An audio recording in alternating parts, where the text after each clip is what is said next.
Mga fan nagtalo-talo sa behind the scenes sa bagong serye ng Kim Pao. Habang kasalukuyang isinasagawa ang taping ng bagong serye ni Kim Chiu at Paolo Avellino na pinamagatang The Alibi sa Cebu City. May ilang hindi kanais-nais na isyu ang umuusbong mula mismo sa hanay ng kanilang mga tagahanga. Hindi pa man tapos ang kalahati ng taping. May ilang fans na ang nagsisimulang magbangayan dahil sa hindi autorisadong paglabas ng behind-the-scenes photos at videos mula sa shooting location.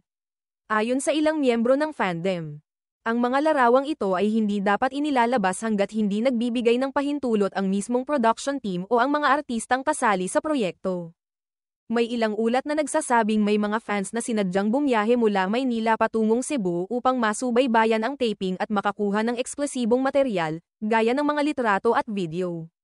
Mismong ilang fans na rin ang bumabatikos sa ganitong gawain, sapagkat taliwas ito sa patakaran ng produksyon. Isa sa mga nagpapahayag ng saloobin ay si General Pauvelli, na nagsabing, "Ang dami ng onlookers sa paligid na pasaway na kukuha ng photos and videos kahit bawal. Hindi ko alam bakit kailangan pang mag-effort ng mga fans, na mag-travel to Cebu from Maynila for the ayuda na hindi naman kailangan."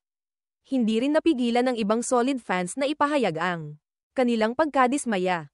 Isa pang komento mula sa user na si Atsu75872 ay nagsabi, "Tapos pag may NG comment, share naman po ma'am, the reply will be, bawal po kasi, pasensya na, wait na lang na sila mag-post." Bawal. Then why do you have to fly there from MNLA and give a hint to fans about what's going on, if in the first place, alam mong bawal? Like WTH, napansin din ng ilan na ginagamit di umano ng ilang fans ang mga kuhang litrato upang makahingi ng sponsorship o donasyon mula sa kapwa tagahanga, lalo na't may mga gastos ang pananatili sa Cebu. Gaya ng pamasahe, tirahan, at pagkain, nagbigay din ng mungkahi ang ibang netizens, imbes na ikalat agad sa social media ang mga kuhang larawan. Mas mainam na ipunin ito at ipasa sa opisyal na grupo ng fandom upang maikonsulta sa tamang paraan. Maaari rin daw itong gamitin para tumulong sa promosyon ng serye, kung papayagan ng production team. May nagsabi rin na marapat lamang i-report sa admins ng fandom ang mga gumagawa ng hindi pinapahintulutang gawain, upang mapagsabihan sila at maiwasan ang mas malalang gulo sa loob ng fanbase. Pinayuhan din ang iba na respetuhin ang proseso ng produksyon at huwag maglabas ng anumang materyal na hindi pa opisyal, upang hindi makaapekto sa overall strategy ng promo ng The Alibi.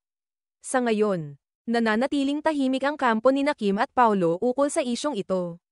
Samantala, patuloy pa rin ang taping ng nasabing serye sa iba't ibang bahagi ng Cebu. At inaasahang ilalabas ito sa susunod na buwan.